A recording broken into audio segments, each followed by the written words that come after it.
Next society and religion. So అప్పట్లో గుప్త సామ్రాజ్యంలో సమాజము మతం అనేది ఎలా ఉన్నది? సమాజం అండ్ మతం, సమాజము మతం. మనం చూసాం కదా, చాలా మంది గుప్త చక్రవర్తులు ఎక్కువగా వైష్ణవిజాన్ని ఫాలో అయ్యారు, భాగవత మతాన్ని. సో కుమారగుప్తుడు శివుణ్ణి పూజించాడు. సో మనకి సముద్రగుప్త కావచ్చు, చంద్రగుప్త, విక్రమాదిత్య అందరూ కూడా ఎక్కువగా భాగవతిజాన్ని ప్రోత్సహిస్తారు. మన భాగవతం అంటారు కదా, భాగవతిజం. సో భాగవత మతం అని చెప్పేసి పిలిచేవాళ్ళు. ఎక్కడెక్కడ మనకి హిందూ మతం అనే టెర్మినాలజీ ఉండదన్నమాట. సో హిందూ అని ఎక్కడ మనకి వినిపించదు. సో వైదిక మతం అంటారు, వేదకాలంలో వైదిక మతం అంటారు. సో రాబోయే కింగ్స్ టైంలో మనకేమంటారు, భాగవతం అంటారు, భాగవత మతం అంటారు. సో ఈ భాగవత మతమే వైదిక మతం మొత్తం కలిసే హిందూ మతంగా వస్తుంది. సో కాబట్టి ఇవన్నీ సెక్స్ అనమాట, డిఫరెంట్ సెక్స్. ఇప్పుడు భాగవత మతం అంటే వాళ్ళు విష్ణువునే పూజిస్తారు ఎక్కువగా. శైవేట్స్ అంటే శివుని పూజిస్తారు. సో మనకి చోళాసు వీళ్ళు వస్తారు కదా, చోళాసు, పల్లవాసు, ఆ టైంలో టెర్మినాలజీ ఎక్కువగా డివైడ్ అవుతుంది. ఈ వైష్ణవులు శైవుల మధ్య ఉన్న డిఫరెన్సెస్ అనేవి మనకి సౌత్ ఇండియాలో బాగా కనిపిస్తాయి అనమాట. నార్త్ కంటే కూడా సౌత్ ఇండియాలో డిఫరెన్సెస్ బాగా కనిపిస్తాయి. చోళుల టైంలో ఎక్కువగా చోళ రాజ్యంలో ఉన్నటువంటి మొత్తం చక్రవర్తులు కూడా ఆ శైవ మతాన్ని పాటిస్తారు, అంటే శివుడినే పూజిస్తారు వాళ్ళు. సో చాలా అగ్రెసివ్ ఉంటారు, అంటే విష్ణువుని పూజించే వాళ్ళని ఒప్పుకోరు వాళ్ళు. సో ఇట్లా డివైడ్ అవుతాయి అనమాట. నెక్స్ట్ మనకు వస్తాయి సంగం పీరియడ్లో కులోత్తుంగ చోళ రామానుజాచార్య మధ్య గొడవ జరుగుతుంది. సో పెద్ద గొడవ జరుగుతుంది. రామానుజాచార్యుడు వచ్చేసి వైష్ణవేట్ అనమాట అతను. సో కులోత్తుంగ చోళ వచ్చేసి శైవేటు. అతను కులోత్తుంగ చోళ రామానుజాచార్యుని చంపేస్తానని చెప్తాడు అనమాట, రాజ్య బహిష్కరణ చేస్తాడు. ఇట్లా మనకి సంగం ఏజ్లో వస్తాయి. కానీ గుప్తులు మాత్రం ఎక్కువగా ఫాలో అయింది మాత్రం భాగవత మతం అనమాట, అంటే విష్ణువుని పూజిస్తారు. అలానే బౌద్ధ మతాన్ని కూడా ప్రోత్సహించారు వీళ్ళు. సో హిందూ మతంతో కనుక బౌద్ధ మతాన్ని కూడా ప్రోత్సహిస్తారు. సో చూద్దాము, ఫస్ట్ సొసైటీ చూద్దాం. సమాజానికి సంబంధించి వీళ్ళు ఫ్యూడలిస్టిక్ అనమాట. Brahmins and feudal chiefs received land grants. వీళ్ళు ఎక్కువగా బ్రాహ్మిన్స్ అనమాట. సో బ్రాహ్మణులకి ప్రాతినిధ్యం ఇచ్చేవాళ్ళు, ఎక్కువగా ఇంపార్టెన్స్ ఇచ్చారు బ్రాహ్మణులకి. సో బ్రాహ్మణులకి ప్రాతినిధ్యం ఇవ్వడం కాకుండా వీళ్ళు బ్రహ్మదీయ, అగ్రహారస్ అని చెప్పేసి కొన్ని టెర్మినాలజీస్ ఉంటాయి. సో కాబట్టి ఫస్ట్ రాసుకోండి, బ్రహ్మదీయ అని రాసుకోండి, బ్రహ్మదీయ. సో బ్రహ్మదీయ అని రాసుకోండి, బ్రహ్మదీయ. సో బ్రహ్మదీయ అంటే రాసుకోండి, చాలా ఇంపార్టెంట్ ఇది. సో దీనికంటే ముందు పాయింట్ కూడా చెప్తాను. సో బ్రహ్మదీయ అంటే బ్రాహ్మణులకు భూమిని దానం చేయడం. సో బ్రాహ్మణులకు భూమిని దానం చేయడం. సో బ్రహ్మదీయ అని రాసుకున్నారు కదా ఇంగ్లీష్ మీడియం వాళ్ళు. Donated lands to Brahmins, donated lands to Brahmins. అంటే మీకు బాగా గమనించండి, కొన్ని విలేజెస్లో అగ్రహారాలు ఉంటాయి. సో అగ్రహారాలు అంటే బ్రాహ్మిన్స్కి సపరేట్గా ల్యాండ్ ఇచ్చేస్తారు. ఇప్పుడు మనకి తిరుమల, శ్రీకాళహస్తి, సో యాదగిరి, చాలా టెంపుల్స్కి దగ్గరలో చూడండి ఆ అగ్రహారాలు ఉంటాయి. సో మన తిరుమలలో టెంపుల్ మీదే ఉంటుంది, కొన్ని ఇల్లులు ఉంటాయి బ్రాహ్మిన్స్ సంబంధించి, అగ్రహారం అంటారు దాన్ని. ఇప్పటికి కొన్ని ఏరియాస్ ఉంటాయి చూడండి. అప్పట్లో రాజుల కాలంలో బ్రాహ్మణులకి సపరేట్గా కొన్ని విలేజెస్ అనేవి ఇచ్చేవాళ్ళు అనమాట, వాటిని అగ్రహారాలు అంటారు. సో అగ్రహారాలు. ఇప్పుడు ఈ పాయింట్ రాసుకున్నారు మీరు. బ్రహ్మదీయ అంటే బ్రాహ్మణులకి భూమిని దానం చేసిన వాళ్ళు, విలేజెస్, గ్రామాలైన రాసుకోవచ్చు, భూమిని రాసుకోవచ్చు. అయితే ఫస్ట్ ఇచ్చింది సెకండ్ వీళ్ళు గుప్తాసు, అంటే భూమిని బ్రహ్మదీయ అనే కాన్సెప్ట్ వీళ్ళు సెకండ్ పర్సన్స్ తీసుకొచ్చింది. మొట్టమొదటిసారి ఎవరు తీసుకొచ్చారు, ఫస్ట్ అని రాసుకోండి. మొట్టమొదటిసారి బ్రాహ్మణులకి ల్యాండ్ దానం చేసింది అంటే శాతవాహనులు లేదా మొదటగా శాతవాహనులు మొట్టమొదటిసారి బ్రాహ్మణులకు భూమిని దానం చేశారని రాసుకోండి బ్రాకెట్లో కింద. నేను అందుకే ఆ పాయింట్ అక్కడ చెప్పలేదు, ఇక్కడైతే కోరియేట్గా రెండు చదువుకుంటారని. సో శాతవాహనులు బ్రాహ్మణులకి భూమిని దానం చేసిన మొదటి వంశీయులు అని రాసుకోండి. మీకు ఎలా అర్థమైనా సరే, మొట్టమొదటిసారి శాతవాహనులు బ్రాహ్మణులకి భూమిని దానం చేశారు, మీకు ఎలా అర్థమైనా రాసుకోండి. అంటే మనకేంటి అర్థము, బ్రాహ్మణులకి భూమిని దానం చేసిన మొట్టమొదటి. సో శాతవాహన స్వర్ధ first dynasty to donate lands to brahmins, English medium వాళ్ళు. శాతవాహన స్వర్ధ first dynasty to donate lands to brahmins, రాసుకున్నారా? సో ఇట్లాంటి ఎలా రాసుకోవాలంటే మీరు నోట్ మేకింగ్, ఇప్పుడు ల్యాండ్ డొనేటెడ్ టు బ్రాహ్మిన్స్ అని రాసుకున్నారు కదా. సో ఫస్ట్ శాతవాహనస్ అని రాసుకోవాలి, సెకండ్ గుప్తాస్ అని రాసుకోవాలి. ఇలా రాసుకుంటే మీకు క్లారిటీగా అర్థమైపోద్ది. ఇట్లా రాసుకోండి నోట్ మేకింగ్. ప్రతిదానికి లైన్స్ రాసుకుంటూ పోకూడదు, అట్లయితే ఇంకా హిస్టరీ మినీ బుక్ అయిపోద్ది మీది. రేపు ఎగ్జామినేషన్ ముందు రాసుకోవడం చాలా కష్టం. సినాప్సిస్ ఇంతే, పేజీని డివైడ్ చేసుకోవాలి. పేజీని డివైడ్ చేసుకొని ఇలా రాసుకోవాలి చిన్న కోర్స్గా. ఇప్పుడు చూడండి సింపుల్గా అయిపోద్ది. అంటే ఫస్ట్ శాతవాహన్ ఇచ్చారు, సెకండ్ గుప్తాస్ ఇచ్చారు, అర్థమైందా? సో ఇట్లా అనమాట. సో కాబట్టి మన భారతదేశ చరిత్రలోనే మొట్టమొదటిసారి బ్రాహ్మణులకు భూమిని దానం చేసింది ఎవరు? శాతవాహనులు. శాతవాహనులు బ్రాహ్మిన్స్ అంటే బ్రాహ్మణులకి ఎక్కువ ఇంపార్టెన్స్ ఇస్తారు, కానీ బౌద్ధ మతానికి కూడా అదే విధంగా ఇంపార్టెన్స్ ఇస్తారు. సో బౌద్ధ మతానికి కూడా చాలా విహారాసు, చైత్యాసు, కేవ్స్ అన్ని కూడా నిర్మిస్తారు, అర్థమైందా? అప్పట్లో హిందూ మతానికి దేవాలయాలు ఇట్లాంటివి లేవన్నమాట. ఆ టైంలో గుప్తులు వచ్చిన తర్వాత ఈ దేవాలయాలు ఇట్లాంటివి తీసుకొచ్చారు. దశావతార టెంపుల్ మొట్టమొదటి టెంపుల్ మన ఇండియాలో, అంటే ఆ టెంపుల్ ఆర్కిటెక్చర్లో ఒక ఆర్కిటెక్చర్ ప్రకారం తీసుకొచ్చిన టెంపుల్స్లో మొట్టమొదటి టెంపుల్. కాబట్టి బ్రాహ్మణులకి గుప్తులు కూడా ఎక్కువ ఇంపార్టెన్స్ ఇస్తారు. ఫ్యూడలిస్టిక్ అనమాట. ఫ్యూడలిజం అంటే ఏంటి? సో ఫ్యూడలిజం అంటే జమీందారులు ఇట్లా అంటారు కదా, జమీందారులు భూస్వాములు ఉండే వ్యవస్థ అనమాట. భూస్వామిక వ్యవస్థ అంటారు దాన్ని. అంటే ల్యాండ్ మొత్తం కూడా ఒకరి కంట్రోల్లో ఉంటుంది. సో వాళ్ళు రెంట్కి ఇచ్చేసి వాళ్ళ దగ్గర నుంచి టెనెంట్స్ లాగా సో రెంట్ తీసుకుంటూ ఉంటారు. నెక్స్ట్ వచ్చేసి feudal chiefs received the land grants అనమాట. అంటే బ్రాహ్మణులకి ఏమి ఇచ్చారు? భూమిని ఇచ్చారు. సో భూమిని ఇచ్చారు.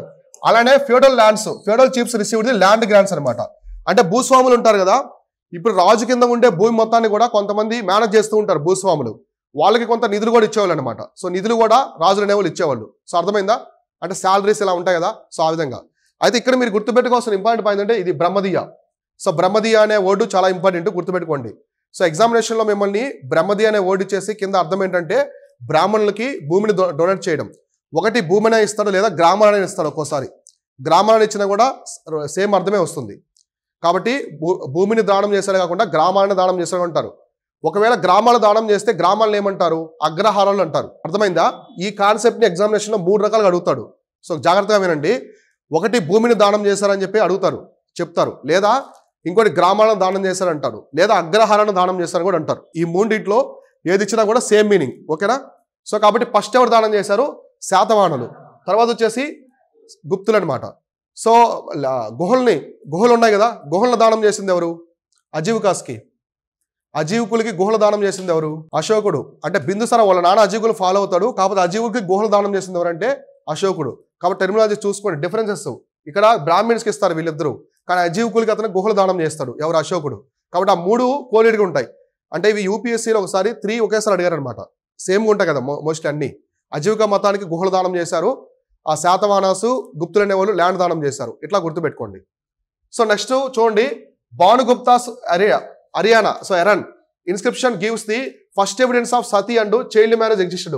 మామూలుగా గుప్త సామ్రాజ్యంలో భానుగుప్త అని ఒక అతను ఉంటాడు. సో భానుగుప్త అంటే మనకి ఇతని గురించి పెద్ద ఏం కాన్సెప్ట్ ఉండదు.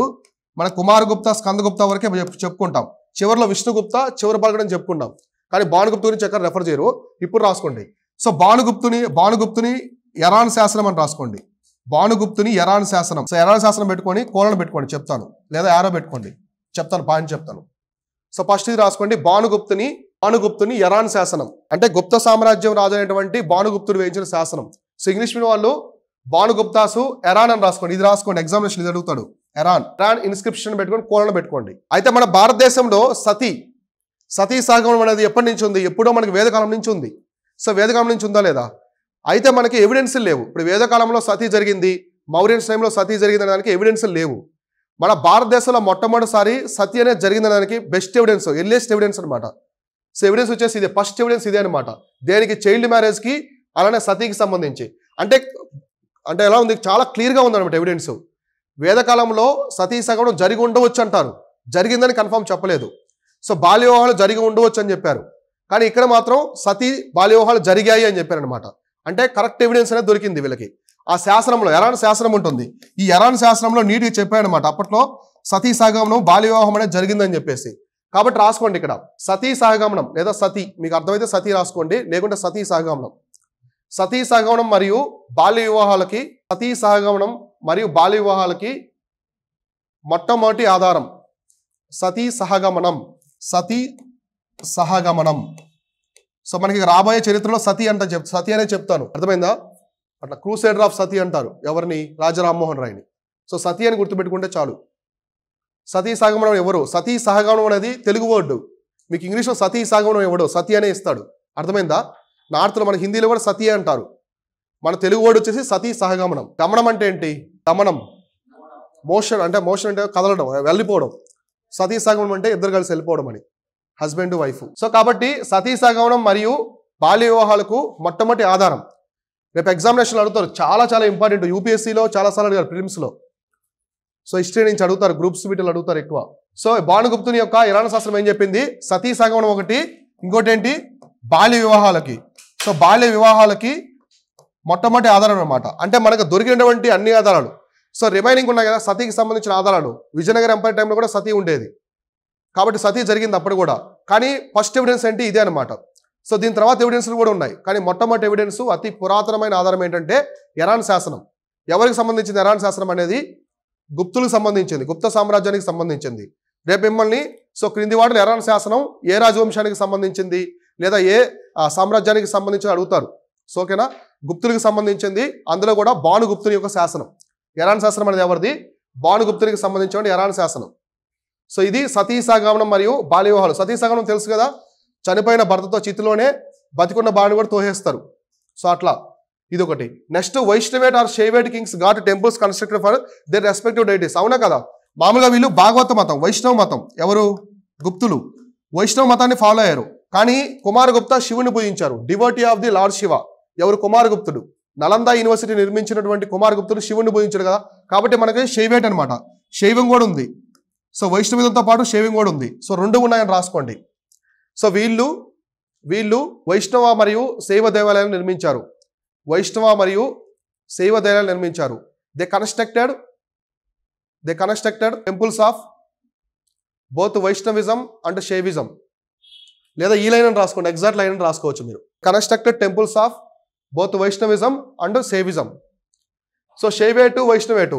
కాబట్టి మిమ్మల్ని రేపు కన్ఫ్యూజ్ చేస్తారు ఎగ్జామినరు. గుప్తులు అంటే భాగవత మతాన్ని ఫాలో అయ్యారు కాబట్టి అక్కడ ఓన్లీ ఆ వైష్ణవ మతానికి సంబంధించిన టెంపుల్స్ ఉన్నాయని చెప్తారు. కాదనమాట, రెండు మతాలకు సంబంధించి ఉన్నాయి. అలానే బుద్ధిజాన్ని కూడా ప్రోత్సహించారు, బౌద్ధ మతాన్ని కూడా వీళ్ళు ప్రోత్సహిస్తారు.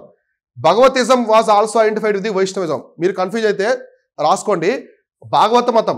భాగవత మతం అనేది వైష్ణవిజంలో ఒక పార్ట్ అనమాట. రాసుకోండి, భాగవత మతం అంటారు, మతం అని రాసుకోండి. ఇక్కడ భాగవత మతం అనేది వైష్ణవిజం, వైష్ణవ మతంలోని భాగమే అని రాసుకోండి.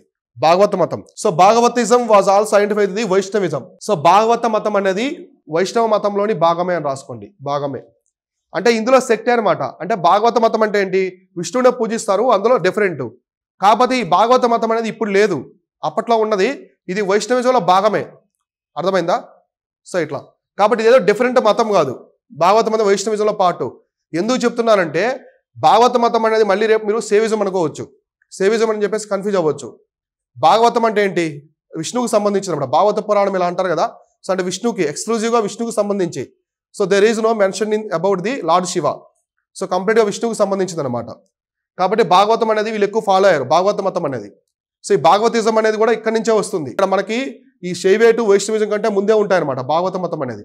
అక్కడి నుంచి మనకి వైష్ణవిజం అనేది చాలా ఎవల్యూషన్ అవుతుంది. ఇట్లా Sanskrit was the firmly established as the language of royal inscriptions. Next idol worship. ఇక్కడ చూడండి, మొట్టమొదటిసారి వీళ్ళు ఐడోల్ వర్షిప్ తీసుకొచ్చారు.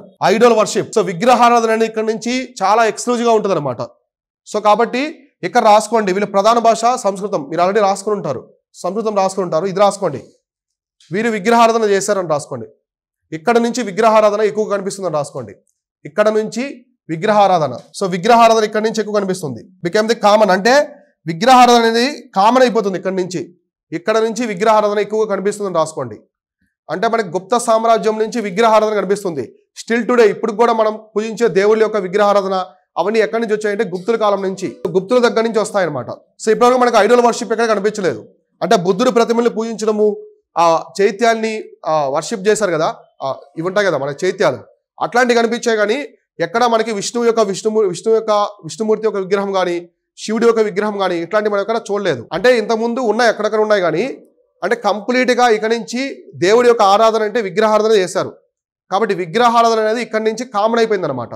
గుప్త సామ్రాజ్యం నుంచి ప్రతి ఒక్కరు కూడా విగ్రహాలను పూజించేవాళ్ళు. అందుకే వీళ్ళ టైంలో ఒక రెడ్ శాండ్ స్టోన్ అనమాట. శాండ్ స్టోన్ అంటే రెడ్ శాండ్ స్టోన్. రెడ్ కలర్లో ఉండే శాండ్ స్టోన్తో ఒక విష్ణుమూర్తి విగ్రహం కూడా ఉంటుంది. విష్ణుమూర్తి విగ్రహం ఉంటుంది. విష్ణు యొక్క విగ్రహాన్ని వీళ్ళు తీసుకొస్తారు. అది లండన్ మ్యూజియంలో ఉంది ఇప్పుడు. ఇక్కడ లేదనమాట. ఒకటి ప్యారిస్ మ్యూజియంలో కూడా ఉంది.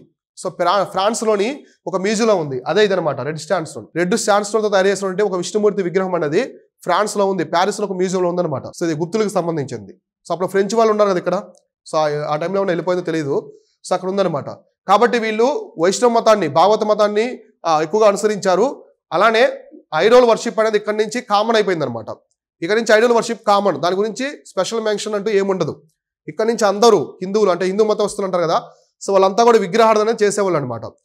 విగ్రహారాధన చేసేవాళ్ళు. సోమనాథ్ టెంపుల్స్, మనకి కాశీ విశ్వనాథ్ టెంపుల్ ఇవన్నీ వస్తాయి ఇప్పుడు. రాబోయే చరిత్రలో దేవాలయాలన్నీ నిర్మిస్తారు. ఎందుకంటే గుప్తులు మొట్టమొదటిసారి ఈ నగర శైలికి సంబంధించినటువంటి టెంపుల్ ఆర్కిటెక్చర్ ఇంట్రొడ్యూస్ చేశారు. అసలు టెంపుల్స్ అని నిర్మించాలి, విగ్రహాలు ఉంటే టెంపుల్స్ ఉంటాయి కదా. సో విగ్రహార్థం కామన్ అయిపోయింది. సో విగ్రహానికి ఆబ్వియస్లీ టెంపుల్ ఉండాలి, సో ఆలయం అనేది ఉండాలి. కాబట్టి టెంపుల్స్ అనేవి కూడా కామన్ అయిపోయాయి ఇక్కడ నుంచి. సో ఇలా మనకి హర్షవర్ధన్ పీరియడ్, సో మొత్తం చాళుక్యాస్ వీళ్ళ టైంలో ఎక్కువ టెంపుల్స్ వస్తాయన్నమాట. సో హర్షవర్ధుడి తర్వాత ఉత్తర భారతదేశం అంతా కూడా ఏమైపోతుందంటే శూన్యం అయిపోతుంది, డార్క్ ఏజ్ అంటారు. అంటే పెద్ద పెద్ద రాజులు ఎవరు ఉండరు. సో అటువంటి టైంలో ఇస్లాం అనేది భారతదేశంలోకి వస్తుంది.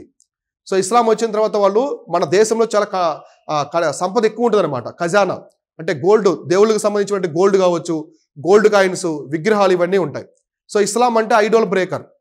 సో ఇస్లాం మతాన్ని ఐడోల్ బ్రేకర్ అంటారు, అంటే విగ్రహాలు పగలగొట్టే మతం అంటారు. ఎందుకంటే అక్కడ విగ్రహారాధన చేయరు ఇస్లాంలో.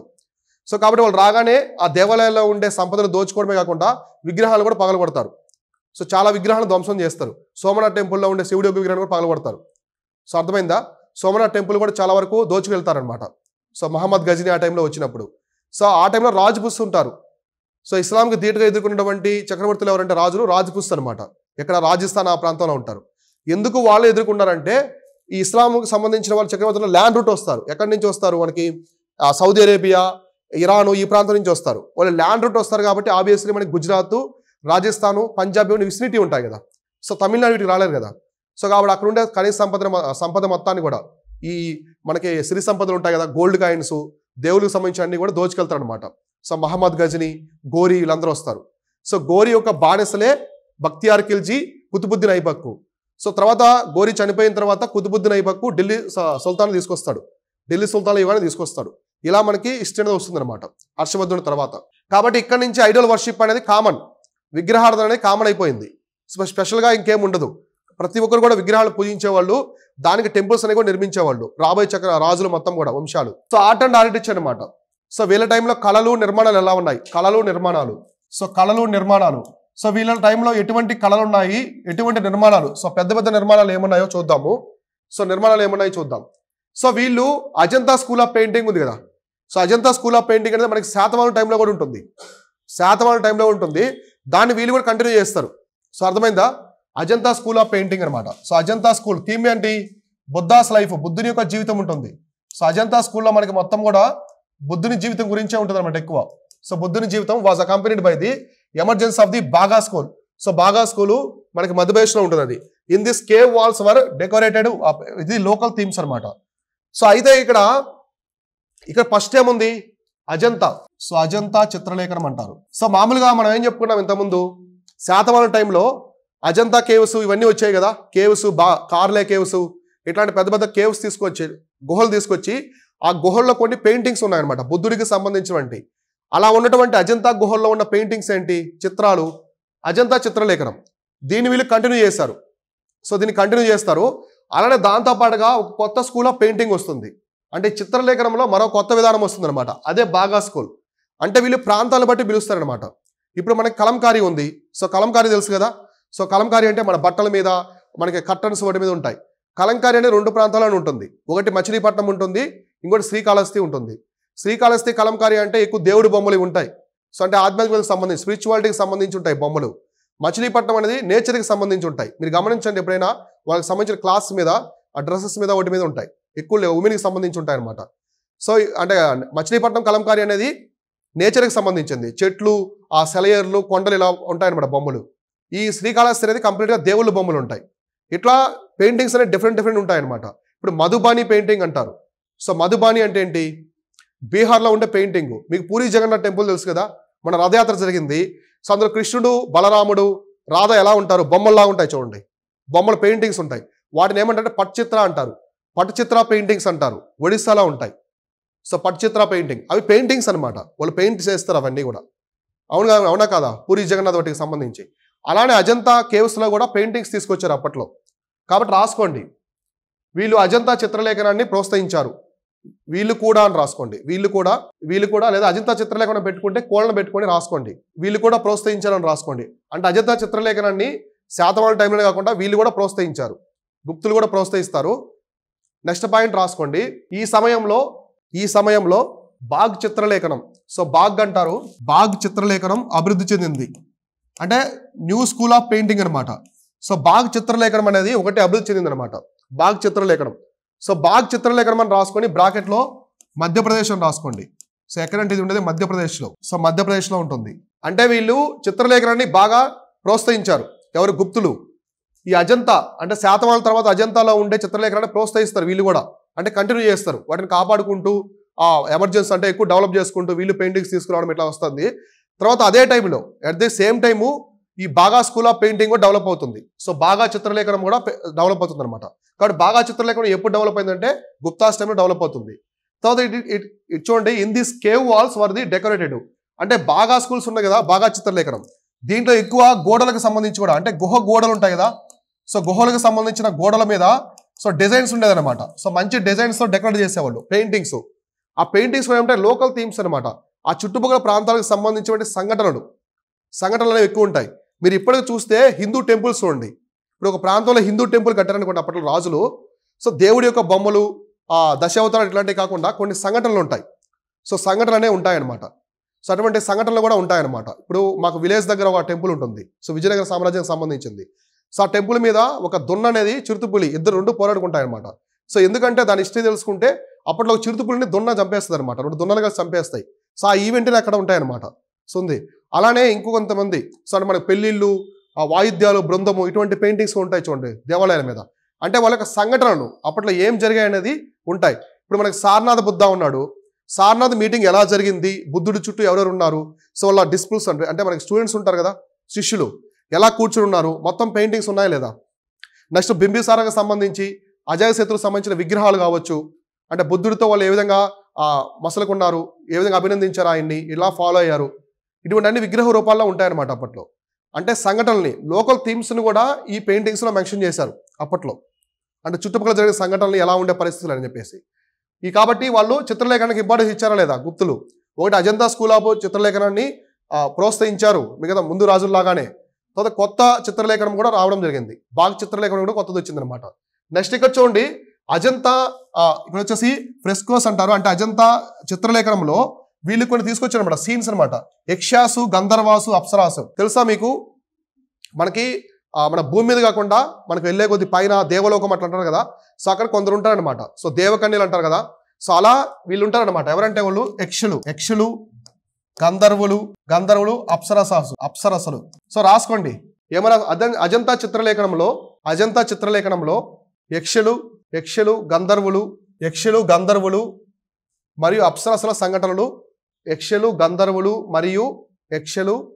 యక్షి అంటారు మామూలుగా, గంధర్వులు మరియు అప్సరసల సంఘటనలు ఉన్నాయి. అప్సరసల సంఘటనలు చూపించారని రాసుకోండి, ఉన్నాయని రాసుకోండి, ఎలా అయినా ఓకే. అంటే వాళ్ళకి సంబంధించి అనమాట. ఇప్పుడు మనకి హిందూ టెంపుల్స్ చూడండి ఎక్కువ ఏదైనా గాడ్కి సంబంధించి ఉంటే పైన ఉంటారు వీళ్ళు.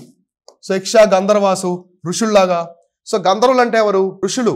సో ఋషుల్లా ఉంటారు గంధర్వులు అని చెప్పేసి. సో యక్షి అంటే మామూలుగా వాళ్ళు ఆ దేవలోకంలో ఉంటారనమాట, యక్షులు అని చెప్పేసి. నాట్యగతులు అలా ఉంటారు. అప్సరసలు మీకు తెలుసు కదా, ఆ రంభ, ఊర్వశి, మేనక ఇంద్రలోకంలో ఉంటారు. సో అట్లా అప్సరసలు అంటే వాళ్ళు ముగ్గురు కాదు, చాలా మంది ఉంటారు ఇంకా. సో ఇట్లా వీళ్ళంతా అప్సరసలు. సో వీళ్ళంతా మన భూమి మీద ఉంటారనమాట. సో భూమి మీద ఉండే పర్సన్స్ కాదు వీళ్ళు. సో అట్లా దేవలోకంలో అంటారు. సో ఇటువంటి పిక్చర్స్ కూడా అనమాట వీళ్ళ గురించి కూడా మెన్షన్ చేస్తున్నారు ఎక్కడ, అజంతా పెయింటింగ్స్లో. సో ఇవన్నీ ఏంటంటే మనకు వాల్ మీద ఉంటాయి. సో గుహ ఉంటుంది, గుహ గోడ లోపల ఉంటుంది కదా, దాని మీద పెయింటింగ్స్ వేసి ఉంటారనమాట. ఆ పెయింటింగ్స్లు ఇవి ఉంటాయి. ఇప్పటికి మన టెంపుల్స్ మీద కనిపిస్తారు వీళ్ళు. సో టెంపుల్స్ మీద అప్సరసాసు, యక్ష, గంధర్వులు వీళ్ళ గురించి ఉంటాయన్నమాట. అర్థమైందా? సో ఇట్లా వీళ్ళే కదా, ఇంకా చాలా మంది ఉంటారు, కొన్ని సెక్ట్స్ ఉంటాయి ఇంకా అవి. సో ఈ విధంగా. Next sculpture making made considerable growth evidence of the various stone images. అంటే మనకి విగ్రహాలు, సో విగ్రహాలు తయారు చేయడం ఇక్కడ బాగా అభివృద్ధి చెందినమాట. సో విగ్రహాల తయారీ అనేది బాగా అభివృద్ధి చెందని రాసుకోండి. వీరి కాలంలో విగ్రహాల తయారీ, సో విగ్రహాల తయారీ బాగా అభివృద్ధి చెందింది. అంటే అభివృద్ధి చెందడమే కాదు, కామన్ అయిపోయింది. ఇక్కడ నుంచి దేవుణ్ణి ఎలా పూజిస్తారంటే విగ్రహాల రూపంలో పూజిస్తారు. సో కాబట్టి sculpture making made considerable growth, లేదా sculpture making is common during this period అని రాసుకోండి. అంటే విగ్రహాలు తయారు చేయడం అనేది కామన్ అయిపోయింది అనమాట.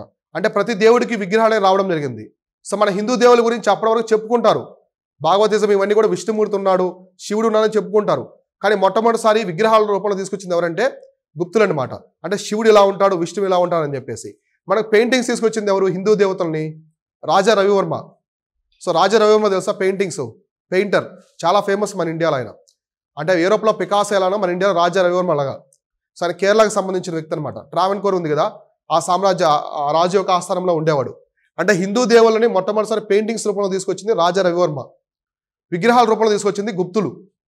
సో శివుడు అంటే ఇలా ఉంటాడు, సో విష్ణువు ఇలా ఉంటాడు, బ్రహ్మ ఇలా ఉంటాడు అని చెప్పేసి వాళ్ళు తీసుకొచ్చారనమాట. అంటే ప్రతి దాన్ని విగ్రహాల రూపంలో తీసుకొచ్చారు. సో ఇప్పుడు మనకు ఉండే విగ్రహాలు గర్భగుడిలో ఉంటాయి కదా విగ్రహాలు. సో లార్డ్ వెంకటేశ్వర కావచ్చు, విష్ణువు కావచ్చు, శివుడు కావచ్చు, లింగరూపం కావచ్చు, ఏదైనా. సో మొత్తం ఇక్కడి నుంచి అనమాట విగ్రహారాధన ఇక్కడి నుంచి రావడం జరిగింది. విగ్రహారాధన అనేది అంతగా ప్రబలిపోయింది కాబట్టి విగ్రహాల యొక్క ఇంపార్టెన్స్ అనేది ఉందన్నమాట.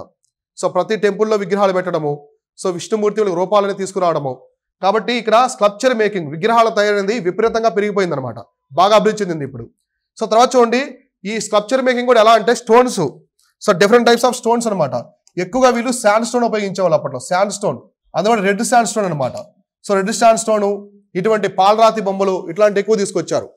మనకి పాలరాతి బొమ్మలు అట్లాంటి గుప్త సామ్రాజ్యంలో ఉండవు, కానీ ఎక్కువ మనకి జైన మతానికి సంబంధించి ఉంటాయన్నమాట. ఇప్పుడు జైన మతంలో ఉండే తీర్థంకులకు బొమ్మలు చూడండి అన్ని పాలరాతే ఉంటాయి, ఎందుకంటే వాళ్ళ ఆర్కిటెక్చర్ అనేది అలా ఉంటుంది. సో వీళ్ళ టైంలో ఎక్కువగా రెడ్ శాండ్ స్టోన్ అనమాట, రెడ్ శాండ్ స్టోన్ ఉంటాయి, రెడ్ కలర్లో ఉంటాయి అనమాట బొమ్మలు అనేవి. సో ఇలా వీళ్ళు డిఫరెంట్ స్టోన్స్తో రాతి అంటే వీళ్ళు తయారు చేసే విగ్రహాల తయారీలో డిఫరెంట్ టైప్స్ ఆఫ్ రాతి శిలలు అనేవి ఉపయోగించారు గుప్తులు. కాబట్టి మనకి ఇక్కడ ఏం తెలుస్తుందంటే, ఒకటి వీళ్ళ టైంలో విగ్రహ తయారీ అనేది చాలా పీక్ స్టేజ్కి వెళ్ళిపోయింది, అత్యున్నత స్థాయిలో ఉన్నది. విగ్రహారాధన కూడా ఎక్కువగా ఉన్నదన్నమాట గుప్త సామ్రాజ్యంలో. కాబట్టి టెంపుల్స్ అనేవి కూడా నిర్మించాల్సిన అవసరం అనేది రావడం జరిగింది. సో నెక్స్ట్ చూడండి, metal and stone images. So మనం మొట్టమొదటిసారి గుప్తుల గురించి డిస్కస్ చేసుకునేటప్పుడు స్వర్ణయుగం అని చెప్పుకున్నాం. స్వర్ణయుగంలో చాలా చెప్పుకున్నాం, లిటరేచరు, సైన్స్ అండ్ టెక్నాలజీ కావచ్చు, సాంస్క్రిట్ లిటరేచరు, నెక్స్ట్ స్కల్ప్చర్ కావచ్చు, టెంపుల్ ఆర్కిటెక్చరు, మెటాలజీ, లోహ పరిశ్రమ అని చెప్పుకున్నాం కదా. సో వీళ్ళ టైంలో లోహ పరిశ్రమ కూడా చాలా డెవలప్ అయిందనమాట. అంటే మెటల్స్ ద్వారా బొమ్మలు తయారు చేయడం, మెటల్స్ ఉంటాయి కదా, సో వాటి ద్వారా బొమ్మలు తయారు చేయడం, కాంస్యం కావచ్చు, రాగి, ఇటువంటి వాటితో. ఇక్కడ మనం చూసుకుంటే వీళ్ళు ఎటువంటి అంటే ఎక్కువగా బుద్ధుడికి సంబంధించి లార్డ్ శివ, విష్ణు ఈ బొమ్మలు అనేది తీసుకొచ్చారనమాట. లోహ బొమ్మలు, లోహ బొమ్మలు అంటారు కదా. సో లోహ బొమ్మలు అంటే మెటల్ ఇమేజెస్ అనమాట, లోహ విగ్రహాలు. లోహ విగ్రహాలు ఎవరో తీసుకొచ్చారు, బుద్ధ, శివ అండ్ విష్ణు. సో ఇలాంటివి తీసుకొచ్చారు అనమాట. రాసుకోండి, లోహ మరియు రాతి విగ్రహాలను రాసుకుని, లోహ మరియు రాతి విగ్రహాలు, లోహ మరియు రాతి స్టోన్, రాతి లోహ, లోహ మరియు రాతి విగ్రహాలను రాసుకొని కోలను పెట్టుకొని ఎవరెవరి అంటే బుద్ధుడు కామ శివ, బుద్ధుడు, శివ అండ్ విష్ణు మరియు విష్ణు అని రాసుకోండి. అంటే వీళ్ళ ముగ్గురు విగ్రహాలు తీసుకొచ్చారు వీళ్ళ కాలంలో. ఎవరెవరివి, బుద్ధుడివి, శివ అండ్ విష్ణు. వీళ్ళ ముగ్గురు విగ్రహాలు మనకు కనిపిస్తాయి గుప్త సామ్రాజ్యంలో ఎక్కువగా. సో అర్థమైందా?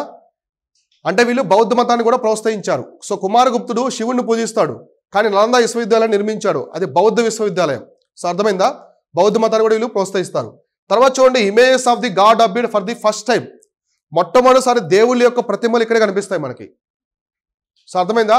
రాసుకోండి, మొట్టమొదటిసారి దేవుని బొమ్మలు, దేవుళ్ళ బొమ్మలు, మొట్టమొదటిసారి దేవుళ్ళ బొమ్మలు ఇక్కడే కనిపించాయి. ఇంగ్లీష్ మీడియం ఇదే రాసుకోండి, images of God appeared for the first time. So ఇప్పటివరకు ఎక్కడా కూడా మనకి దేవుళ్ళకి సంబంధించిన బొమ్మలు ఉండవు. మనం తొలివేద కాలంలో రుద్ర చెప్పుకున్నాము, ఇంద్ర చెప్పుకున్నాము. సో ఇంద్రుడిని పూజిస్తున్నారంటే ఏదో యజ్ఞం చేసి పూజించేవాళ్ళు, అంటే ఇంద్రుడి యొక్క బొమ్మ ఉండేది కాదు. సో అర్థమైందా? అగ్నిని పూజించేవాళ్ళు, అంటే యజ్ఞం చేసేటప్పుడు అగ్నిని పూజించేవాళ్ళు. వరుణుని పూజించేవాళ్ళు, అంటే వరుణ దేవుని పూజిస్తారు. సో నెక్స్ట్ వచ్చేసి సోమదేవుని పూజించారు, అంటే ప్రకృతి శక్తులను పూజించారు. అర్థమైందా? ఇప్పుడు రివర్ ఉంది, సో మన రివర్ దగ్గరికి వెళ్ళి పూజిస్తాం కదా. సో మొత్తం ఇప్పుడు గంగానది ఉంది, సో గంగానదిలో టెంకాయ వదలడం కానీ పూలు చల్లడం కానీ ఇట్లా ఉంటాయి, అవునా కదా? సో ఇట్లా పూజిస్తారు. ప్రకృతి శక్తులను పూజించేవాళ్ళు, ఇంద్రుని పూజించేవాళ్ళు, కానీ ఇంద్రుడి యొక్క విగ్రహం ఉండదు. అది మలివేద కాలంలో వచ్చింది. మలివేద కాలంలో చాలా దేవుళ్ళు వచ్చారు, సరస్వతి, రుద్ర, బ్రహ్మ, చాలా మంది వచ్చారు, త్రిమూర్తులు. అయినా విగ్రహాలు ఎక్కడా లేవు. సో జస్ట్ దేవుళ్ళు ఉన్నారు అని చెప్పేసి వాళ్ళని పూజించుకునేవాళ్ళు. చెట్టు దగ్గర పూజించుకునేవాళ్ళు, నది దగ్గర పూజించుకునేవాళ్ళు, పాములను పూజించేవాళ్ళు, కానీ ఎక్కడ విగ్రహాలు అనేవి లేవన్నమాట. అదే దేవుళ్ళు మొట్టమొదటిసారి ఇప్పటివరకు మౌర్యన్స్ టైంలో ఉండరు, శాతవాహనుల టైంలో కూడా ఉండరు అనమాట. కాబట్టి శాతవాహనుల టైంలో మనకి గుడిమల్ల మనకు విలేజ్ ఉంటుంది. సో గుడిమల్ల మన చిత్తూరులో ఉంటుంది. అక్కడ శివుడి యొక్క విగ్రహం ఉంటుంది, శివుడి యొక్క లింగ రూపంలో విగ్రహం ఉంటుంది. అది మన ప్రపంచంలోనే ఓల్డెస్ట్ శివ టెంపుల్ అనమాట. అది మనకు మౌర్యన్స్ పరిపాలించే టైంలో శాతవాహనుల సామంతులు ఉన్నప్పుడు తీసుకొచ్చారు. కానీ టెంపుల్ లేదు, ఓన్లీ పూజించేవాళ్ళు ఒక స్టోన్ లాగా. అర్థమైందా? సో రాతి శిలలాగా పూజించేవాళ్ళు అనమాట. కానీ దేవుళ్ళ యొక్క విగ్రహాలు, రూపాలు, దేవుడికి రూపం తీసుకొచ్చింది ఎవరంటే గుప్తులు అనమాట. మొట్టమొదటిసారి వీళ్ళు దేవుడి యొక్క బొమ్మలు తీసుకొచ్చారు. విష్ణు అంటే ఇలా ఉంటాడు, సో శివుడు అంటే ఇలా ఉంటాడు అని చెప్పేసి వీళ్ళు తీసుకొచ్చారు అనమాట. కాబట్టి మొట్టమొదటిసారి దేవుళ్ళ యొక్క రూపాలు బొమ్మలు ఎక్కడ కనిపించాయంటే గుప్తుల టైంలో కనిపించాయి. అంటే వీళ్ళు మతానికి చాలా ఇంపార్టెన్స్ ఇచ్చారు. హిందూ మతం అనేది ఇక్కడ చాలా రివైవల్ అవుతుంది. సో హిందూ మతం, భాగవత మతం అనేది వైష్ణవ మతం చాలా వరకు రివైవల్ అవుతుంది. అవునా కదా? ఇంతకుముందు మొత్తం మతంలో మనకి ఎక్కడ దేవుళ్ళ బొమ్మలు కనిపించలేదు, జస్ట్ పూజిస్తున్నారు అంతే. ఇక్కడ నుంచి విగ్రహారాధన, టెంపుల్స్ కావచ్చు, నెక్స్ట్ ఎక్కువ విగ్రహాలు చెక్కడం కావచ్చు, అన్నీ కనిపిస్తాయి అన్నమాట.